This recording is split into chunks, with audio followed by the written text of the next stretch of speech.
invite Honorable Datuk Seri Anwar bin Ibrahim, the Prime Minister of Malaysia, to deliver the special public lecture on Bridging Civilization, Building Future, Strengthening Afro-Malaysia Partnership for Shared Prosperity. Please welcome.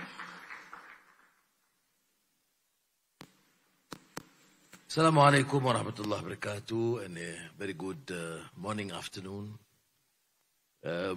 Minister Goge, ministers, youth leaders from Pan-African Youth and Ethiopian Youth Council and Malaysian Youth Council, Izzat, and friends, I would say children, sons and daughters.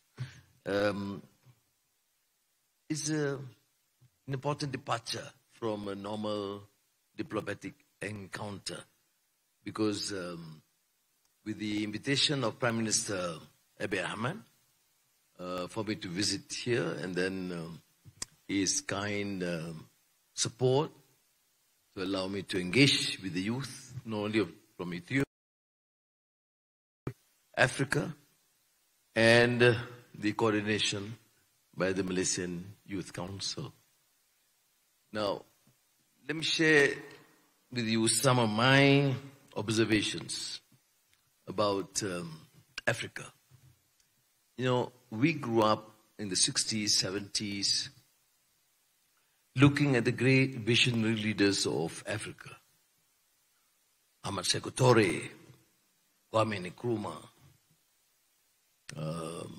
Julius Nyerere, and of course, Mandela. These were people of, they are visionary. They love their countries, their nations. They reject colonialism, the subjugation, exploitation, harlom parlom of men by men. And they clamor for independence to bring back dignity for their people. And in many ways they were successful, although they represent an ideal, not for Africa only, but also for us. I was a young student in Malaysia, looking at this development with such awe. Leaders who suffered the enormities of colonialism and imperialism, and who believe in their own history and culture, the strength of their people, the resolve, who initiate this understanding and the reconstruction of African history, not from the viewpoint of the colonial masters, but to see the enormous contribution, culture, civilization that Africa has produced. Izzat mentioned about the initial encounter between Islam and the Orthodox Church here, or Negus, or we call it Maharaja Najashi, that shows the level of tolerance. Not only tolerance, the appreciation of the values of humanity and justice, the protection to those who have been oppressed elsewhere in the Arab world. And then, of course, here you're familiar with the Battle of Adwa, which epitomizes the struggle against Italian colonialism, but symbolizes colonialism, subjugation of people, denigration of human values, the exploitation of communities, the superiority complex. And some of you may be familiar. Of course, Adwa does not represent only Ethiopian revolution, but it shows a showcase of the tenacity, the resolve of a people who will not surrender and subjugate to the foreign power. What have we learned? Well, we have to learn. I'm not suggesting that many people learn. You see, the colonial mentality continues. And if you have an opportunity to read Frantz Fanon, the great fighter for justice and anti-colonial rule, a French surgeon, I think originally from Caribbean, and went to support the Algerian War of Independence. His classic work was The Pedagogy of the Oppressed. The problem about colonialism, which the youth must reflect seriously, is not just an subjugation of the people. And come independence is done. No. The colonial mentality sometimes persists with the colonial masters and those who have been colonized. That is precisely the reason why we see many independent countries from Asia, Africa, Latin America behave more like colonial masters than true champions of freedom and justice and independence. That is a challenge that you, the youth, must deliberate, decide for yourself whether we want to continue this sort of mindset or colonized. What he said, I think Frantz Fanon, and then followed by one of his admirers, Malik Ben Nabi, he said the problem of colonoscibilité is a French word. Colonoscibilité is not just colonization, but the attitude, the surrender by independent leaders, by Africans, Asians, Malaysians, whatever, who openly reject colonialism, but become subjugated and colonized. The mind is colonized. What is white, what is impressive, what the policies which you accept and adopt must be dictated by the West, Paris or London or Washington, whatever. Hardly any understanding of the society, history and culture. And this is a continuous struggle. I mentioned the African Union this morning about the effort of our then leaders, which includes Nyerere Nkrumah, supported by Jawaharlal Nehru from India and Zhou Enlai from China. When they went to Bandung, Indonesia, under Sukarno, who organized the Afro-Asian Conference of 1955. You see, these leaders, be Zhou Enlai or Nehru or Nkrumah or Nyerere or Sukarno, they were visionaries. They then, in 1955, knew their independence would be rendered meaningless. We don't work together, strengthen our resolve, and not be totally independent and choose to surrender to the whims and fancies, the dictates of the others. Of course, we have to engage in trade. As I mentioned, many of you are aware, that Malaysia is a trading nation. Our export to the United States annually is $50 billion. We're expanding investments and trade with China. ASEAN is, of course, a very cohesive force. Fortunately, ASEAN is one of the most peaceful regions in the world and fastest growing economy. You see, peace is prerequisite before you talk about growth and economic development. So, I'm not suggesting in any way that we work only with among ourselves, but I'm suggesting, therefore, that whilst opening up trade, investments, collaboration, Africa Asia, or Latin America, we must continue to engage in this globalized world. But the mindset is important. When you say globalized means modern, the term seems to be like a modern invention. But what about all these great cultures and civilizations in Africa? Were they not global? Even Malaysia under the Malacca Sultanate was very global. The Chinese Admiral Zheng He, with his 1454, if I'm not mistaken, 1540, yeah, something like that. Travel all around the world.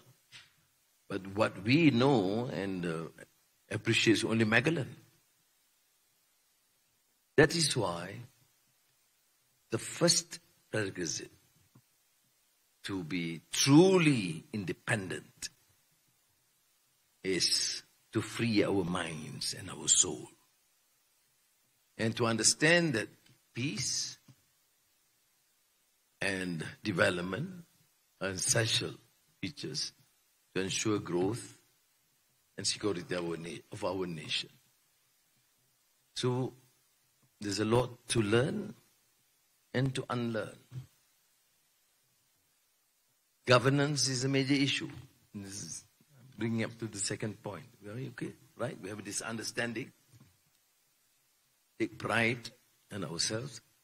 There must be to reconstruct our history, because we use texts determined by the others.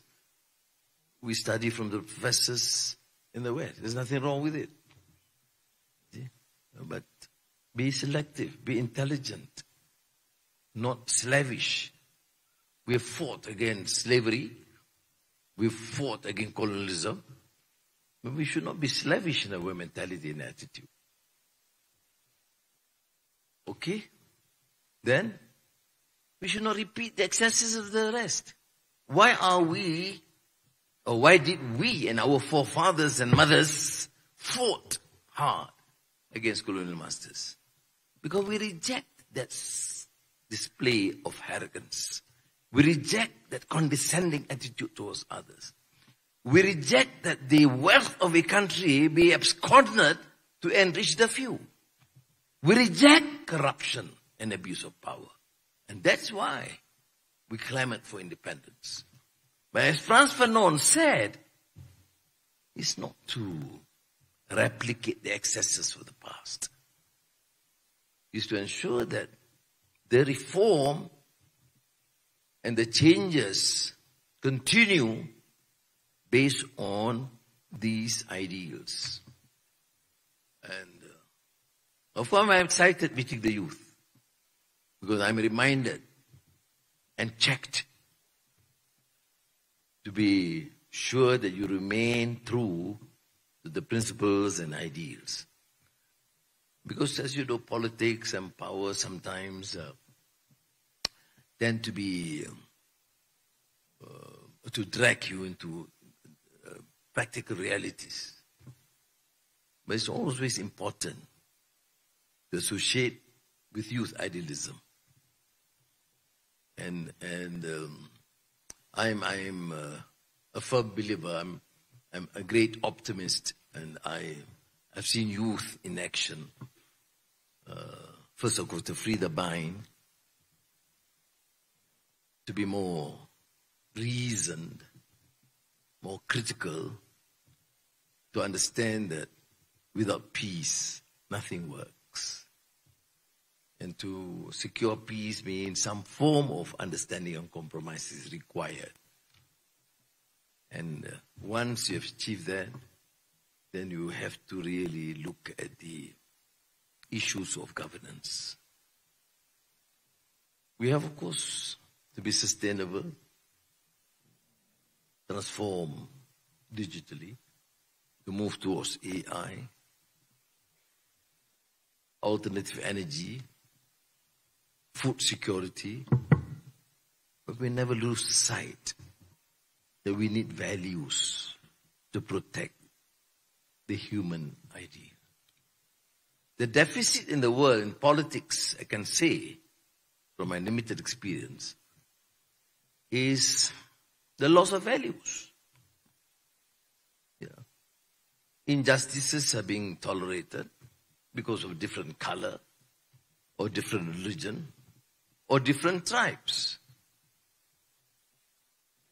Oppression is tolerated, and we support those with power and wealth. So we're still back to the law of the jungle. There's no more question of rule of law. So this deficit must be addressed. And we want the young to be as committed and strong in their resolve and courageous in their conviction to ensure that we will have a better Africa, better Asia, and better world. Notwithstanding the excesses that you find or hear from time to time. And Malaysia is, of course, a small, emerging economy. But fortunately, I learned a lot from the ideals and the visionaries of African leaders. And I thought it would be of enormous advantage and benefit to Malaysian youth if we could continue to engage and talk about this. Youth rights, yes, and responsibilities, yes. The role to be able, as Mr. Ergoge mentioned about the new technology, training, opportunities. Yes, we'll continue to do that. And inshallah, I will be able to engage with my friends in ASEAN. And probably by the time we meet in Malaysia, probably we extend Malaysia, Africa, and bring some ASEAN, Asian leaders, and probably want to progressive Latin American youth.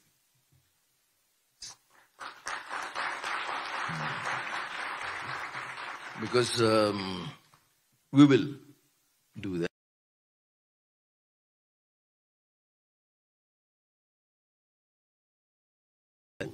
Listen, reflect, but also to engage and critically assess and suggest and even criticize. I don't think a forum should be limited to be like a monologue. So thank you again. It's a great experience. And I see the faces of the young. They look very energetic. I'm sorry, I may sound a bit too serious. And you say this guy is coming to give this very serious lecture. No. I want to share with you, with all sincerity, what our forefathers have offered, and what we have to dedicate ourselves to continue these ideals, and not to allow the excesses to continue. Thank you. Wassalamu alaikum.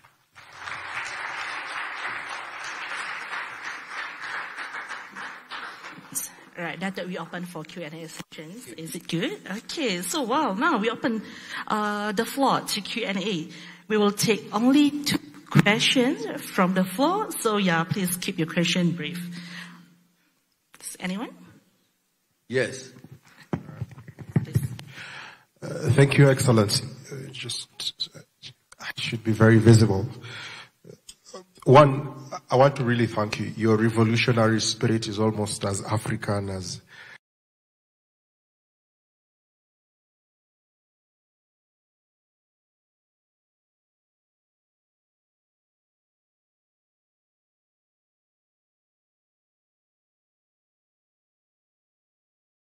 that trigger come from, that enabled Malaysia to keep up with the development pace, even when the population of young people was increasing and their demands in this globalized economy is also increasing. Thank you. Well, we have our Malaysia or the region to have our own problems. I don't represent a view to give you a good positive story and propaganda. There are excesses too. There are issues of governance. Remember in the 90s, when there was this impressive, phenomenal growth registered by many of the countries in Asia, including Malaysia, the World Bank then published a report, the East Asian Economic Miracle. Now, most leaders were excited. Now, of course, I was happy. I was finance minister at the time. But I thought this sort of narrative does not necessarily help. Because we lull into some complacency and culture of contentment. Whereas there are some serious issues we have to address. Issues of governance relating to corruption, relating to inequality between the poor and the rich. So that made me realize that whilst we're thankful that people do give this sort of recognition, there are issues we have to address. And these issues, if not addressed, will result in the decline of the nations. As you know, all these theories of cyclical theory of civilization, there are reasons why countries at times reach its pedestal, many reasons that causes a decline. And the main one is, of course, the loss of legitimacy, credibility due to corruption and ignoring the plight of the masses. So then I took that position. Well, I suffered in the process, given a long rest in the prison. But it's a time. Now it's time to move on and learn. What have we learned? That's why the importance of young leaders, youth leaders, and me included, though included not as young as it's a long time ago when I was young, I was telling minister, to then understand and have a grasp what causes us to move up and what are the issues confronting us. And the issues, of course, is poor policies. Sometimes you become like some of the great leaders I mentioned, you see. They were great leaders, they were great nationalists, great revolutionaries, but sometimes their economic prescription led to poverty of the masses. So it is careful between engaging to be able to assess carefully and clarity of policies, economic, social, dealing with the excesses within the system, which led to this tendency to be, the authoritarian and dictatorial leadership, and the allowing for abject poverty in the midst of plenty, and again, grinding poverty and corruption. So, from that, then we move. So, fortunately, as I said, ASEAN is really a very peaceful region. There was, for example, some skirmishes between Cambodia and Thailand. A few people shot, and it became a big issue, which is good to my mind. And we see in some other countries, thousands killed, and well, it takes time to resolve. You see, there's a difference. And there was a consensus. All ASEAN countries, see, Anwar, do something. We'll support you.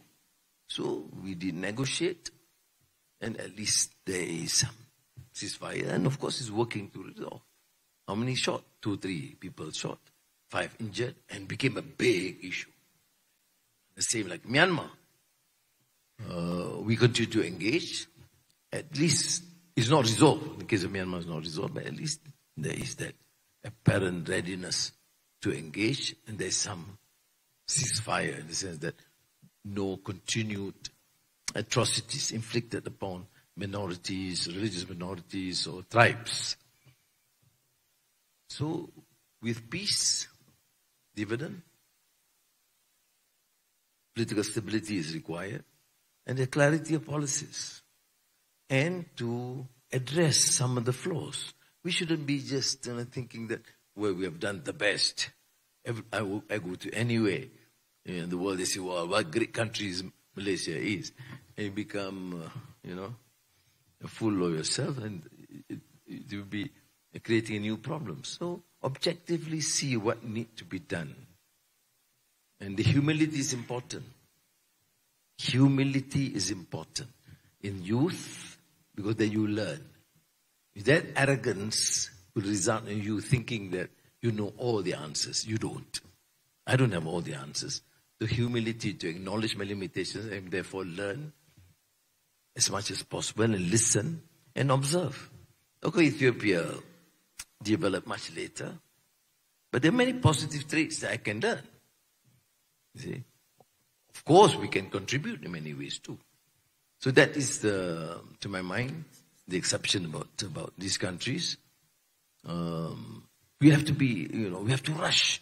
We have to better discipline, efficient civil service, leadership that understand the need and the urgency to work hard, and to engage with the people, to appeal to them. They want to succeed. It's not just leaders, it's not just bureaucrats, it's the total resolve of the society. Thank you. All right, thank you so much, Ahmad Bahurmai. Okay, due to time constraint, I think I that... will give one last question if they want to. Oh, okay. Yes. So yeah, please. Yeah, the lady and then the Secretary General. Yes. Difficult questions, your minister will reply. Prime Minister, thank you so much for the special lecture. My question is that forums like this, most of the time, generate really brilliant ideas, but few of them actually turn into impactful initiatives. You're a man of great wisdom. What is your best advice in us in ensuring that this cooperation and this collaboration actually turns into lucrative long-term solutions and programs that can benefit our countries and the young people where we come from? Thank you. Thank you.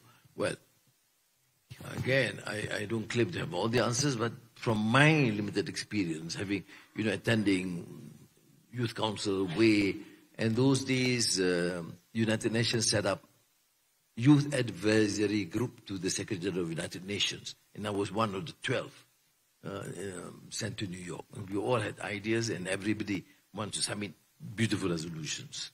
But what's important is to itemize.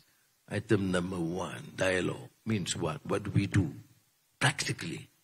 We say training. We need new forms of training. TVET and upskilling. What do we do? Which ministries? Whom should we insist, or which ministry to contact? What is done in the past? We say, okay, better understanding of economic issues. What are the problems? That is, to me, an effective, meaningful resolution. Not just standards. It's just getting leaders to focus on these issues and make sure that at least by the time we meet next year, the 10 issues resolved, 90 not yet, but at least there's some progress. Yes, please. Okay.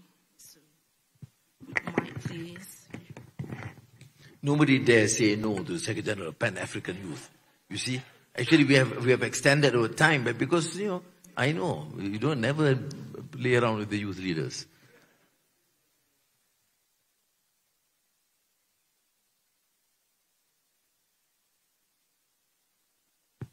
Yes. Thank you, Excellency, for your kind opportunity. When you were elected, we were super excited because within the ecosystem, you were part of the youth ecosystem. You were part of WAY. WAY is being an institution that drives our integration. Malaysia is the current president of WAY, but it appears is dying under your presidency. We want to know from you, what's the commitment of your government to revive WAY into a global platform for young people? And the second question, Your Excellency, African young people are willing to commit meaningful collaborations with Malaysia. Malaysia has got experience in NVTI, vocational and technical training. You have reasonable understanding of technology. We want to know from you, Excellency, what should we expect from your government and from the people of Malaysia in terms of collaboration in these areas? Thank you. Thank you. Now, on WAY, yes, I did participate. I was an international committee member of WAY, but not many know the fact. Izzat didn't tell you that actually I resigned in protest. Because, well, to share with you, because at that time, the United States were supporting some of the programs. But they insisted that we follow certain rules. For example, their mode of family planning and birth control. I wasn't married then. I'm not too interested about birth control. I'm joking. But then there are issues that you shouldn't raise. Because at that time, the Russians, because at the time of Cold War, had the World Federation of Democratic Youth.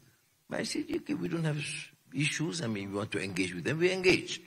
But the American thought that to be in WAY, you should not engage. And many of these friends in WAY said, we should accept, particularly Secretary General at that time. And because I could not agree, I resigned. But that, notwithstanding that, doesn't mean that we should not support. Because there was one episode. Now, WAY is more independent. You know, African countries, Asian countries take a different view. We'll engage with the United States, we'll engage with China, we'll engage as an independent entity. Now, I've met the current leadership of WAY, and I've discussed with them. Izzat is aware of that. But I said before we move, we should build this consensus. They should talk to the leaders in Africa and Asia, many of the countries, how do we proceed?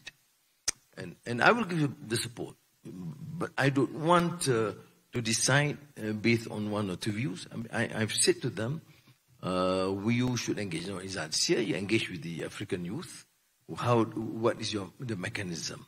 What is the consensus in terms of the leadership, so that we can support. Please be assured that I'm ready to support. It doesn't cost us millions. We're not building a huge infrastructure. We're not a rich country, but we certainly can support having a proper conference, and then to be able to elect new leaders with clear. And to me, no conditions attached. I've learned the hard way. I mean, at that time, I'm talking about the 70s, the late 70s, to be able to be in an international youth organization, to be sponsored to travel elsewhere is a great thing. But, you know, I blame the African leaders because they gave me that vision of integrity and dignity and independence. Reading Sekutore, or Nkrumah Nyerere, dignity and independence at all cost. And then suddenly they gave me these conditions.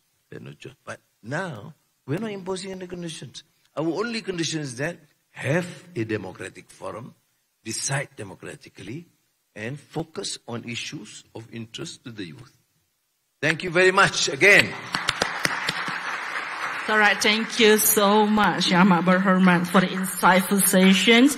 So we believe all the participants learned a lot during these sessions. All right, at this time we will proceed with a group photo session. We kindly invite the photographers to please